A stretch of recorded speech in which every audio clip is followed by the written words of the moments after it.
Hey folks, and we are back here at the GameSpot stage at E3 2014. Once again, I'm your host, Sean McGinnis, and I've got Mark Dara from BioWare, the executive producer of Dragon Age Inquisition. Yep. Mark, thanks for joining us on stage. Oh, it's great to be here. So you guys have been getting a pretty good amount of buzz so far here at E3. Yeah, it's been a good E3 for us. Yeah, we've been showing a lot of the game, so it's been getting a lot of good buzz. I mean, people seem to have responded really well to the direction that you guys are going with Dragon Age Inquisition, which in my estimation, if I had to describe it in a nutshell, which is just blow up the game, expand the scale, and give it the kind of like visual identity that it's never really had in the past, this like really, really intriguing art style while just expanding the whole thing, right? Yeah, really, I mean, this is in a way really the Dragon Age game we've always been trying to make or wanting to make. We just haven't had the time or the scale to do it. So we're really, in this one, trying to bring exploration back to a BioWare game. So we have that core story that we're known for with the characters and relationships that really draw you in, but now we can give you a lot more space to explore and immerse yourself in a world. All right, great. Now, if you guys have any questions, feel free to respond in the GameSpot chat that we have going on right here, or send them my way on Twitter. I am at @smcginnis. Let's take a look at the footage that you guys have brought along here. Can you describe this particular area? Yeah, so this is actually the Hinterlands. It's actually an area that's just outside of Red Cliff Village for people that are familiar with Dragon Age. This area is bigger than all of Dragon Age Origins put together, and it's one of just a multitude of regions that we're actually having in Dragon Age Inquisition. So this is a more settled area, but it's actually in the grips of conflict between the Mages and the Templars. We'll see that right here. Mages and Templars are kind of going at it down there. But we'll take you to less explored areas, Frostback Mountains, out into bogs and deep desert. The thing is that for Dragon Age Inquisition, the scope of the story is so big that we needed the breadth of terrain. We're crossing two nations, so we couldn't just have one region. We needed to be able to pull it out and just have it be able to go where it needed to go from the storytelling perspective. So one of the tricky things about big open games is that scale alone doesn't make things interesting. You need that emergent gameplay and all the little in-between areas when you're not doing a critical mission. So in terms of what you guys are doing with Inquisition, what's the incentive to just explore and take things at your own pace? Yeah, I mean, you're absolutely right about open world gameplay.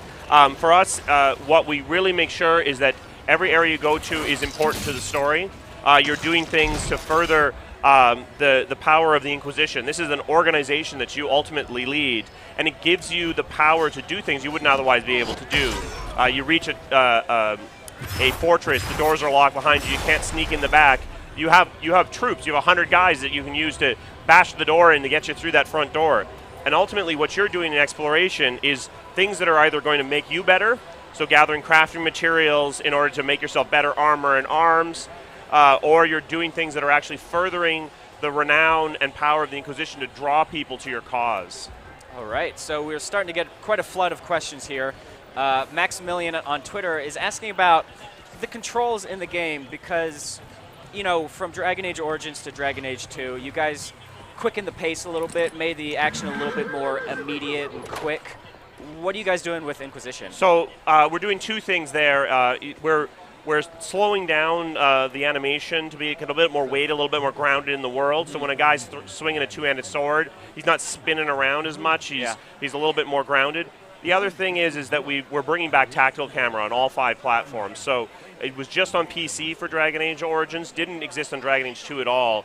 Here you're going to be able to pull the camera back, really look at the battlefield, consider what you're doing, and really give that really fine control. If you want to do that, you'll also be able to control the game completely in real time if that's the playstyle you prefer. Now, what was the reason behind bringing that tactical camera back? Is it just something that you are able to do now that you've got more time and you can fine-tune it? Yeah, it's partially that. It's partially just that ultimately this is a game about leadership. This is a game about controlling a group, both the Inquisition but also your party, and it just felt very much, even just from a storytelling thematic perspective, was a very appropriate thing to bring back. All right. Let's see here. A lot of questions about romance options. Yeah, we always get a lot of questions about romance options. So let's just describe it in a nutshell, because BioWare has always been very progressive about that type of thing and giving just players options and not forcing them to to live their character in a very particular way. Yeah, I mean, I think options is a very good way to put it. We definitely want to make sure that you have as much control over the way you play your character and the way you interact with other people. So that does mean romances are totally optional. We're going to try to make it as clear as possible when you're crossing that line, so you're not stumbling into a romance option by mistake. All right. Yeah, I mean, I still remember in Dragon Age Origins, and this might be too, but Dragon Age Origins, walking into the brothel, them asking, what would you prefer, male or female? What the third option was, surprise me. Yes. So it's always been that kind of game. Yes. Let's see here. Some questions about importing saves from previous games. So the way that works is Dragon Age Inquisition is definitely a great place to pick up the series if you haven't played before. What we're doing is we have a web service called the Dragon Age Keep, which you can go to and actually build a save, essentially build your choices from the previous 2 games using an interactive form. It's in closed beta right now, but we're going to be expanding that out over the summer. All right. So, and does that give you kind of like a little story primer in case you've forgotten those details? Exactly. If you really want to be, if you haven't played Dragon Age before and you really want to be up to date on the world, the Dragon Age Keep is going to give you an opportunity to really see what happened in the previous 2 games. All right. So we're actually taking a look at a big epic dragon battle right now. Yeah, and I feel like we'd be remiss if we didn't talk about that a little bit. Yeah. So I mean, I think we actually were distracted and we're kind of actually pretty far into it. So I mean, dragons are actually the biggest, baddest things. They're really endgame content. They're apex predators. You really need to bring your game if you're going to fight them. One thing we've introduced for Dragon Age Inquisition is multiple target regions. So now you're not just attacking a big sort of sphere of damage. You can attack their legs. If you do enough damage, they're going to roll over onto their side, giving you access to their head to really do a lot more damage. So, and you said that they are endgame enemies. What type of enemies are we going to be encountering along the progression towards dragons? So one of the things we're doing in this game is we're not auto balancing the game, which means like in the very first area you're in, there will be a dragon there, and if you want to go and try to take him on at level 5, you can do that. It's probably going to be a bad idea. But we're going to really open up and leave it to the player to really decide how deeply they want to engage. A lot of humanoid creatures, obviously. This is very much a game that has a lot of people and politics in it. But the game, at its fundamental core, is about this breach in the sky, which is spitting demons out. So a lot of demons you're going to see over the course of the game.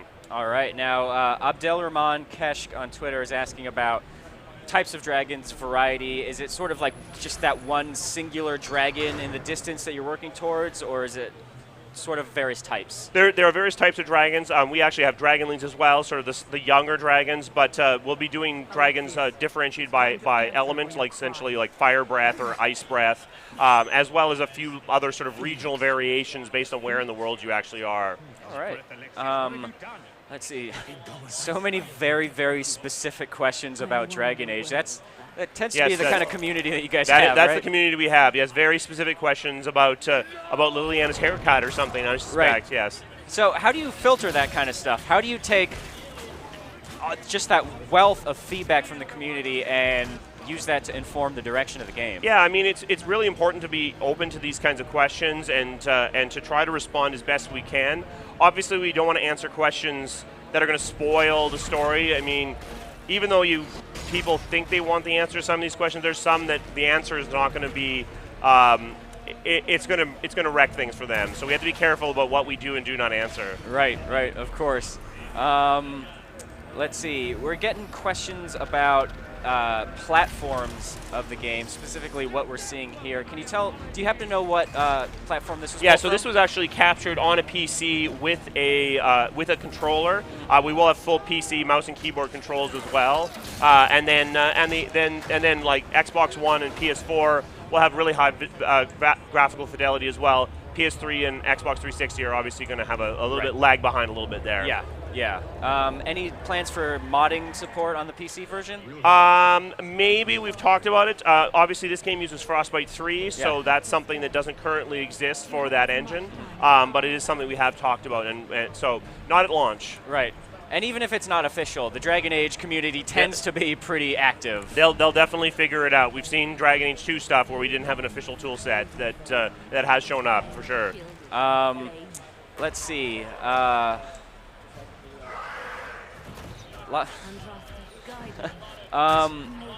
So we talked about the importing of saves and how you guys are building that tool to create your own save file in case you don't have that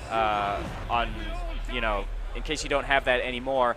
But in terms of what you're importing, how much does that affect the events of Dragon Age Inquisition? Jared Richard on Twitter is actually asking about that specifically. Yeah, so one thing that Dragon Age has always been about, it's much more about the world and the time than it is about a specific character. So what that means is there's sort of choices you've made that matter for the world, choices you've made that matter for characters, and those are very important. So, who's the king from Dragon Age Origins? That's really important. Ultimately, who the Warden romanced, that's actually important too, because we have characters that return. It's important to know if Morgan had a relationship with that Warden character. But some of the other choices you made maybe mattered in the moment, but didn't matter to the overall state of the world. So we're importing hundreds of choices from the previous games, so it's a lot. All right, Mark. Well, I appreciate your time, and I'd like to apologize to the 900 people whose questions we didn't get to today. Yeah, I mean, we'll try to answer them as best we can. All right, great. So there you guys have it. That was your look at Dragon Age Inquisition, courtesy of our friend Mark Dara from BioWare.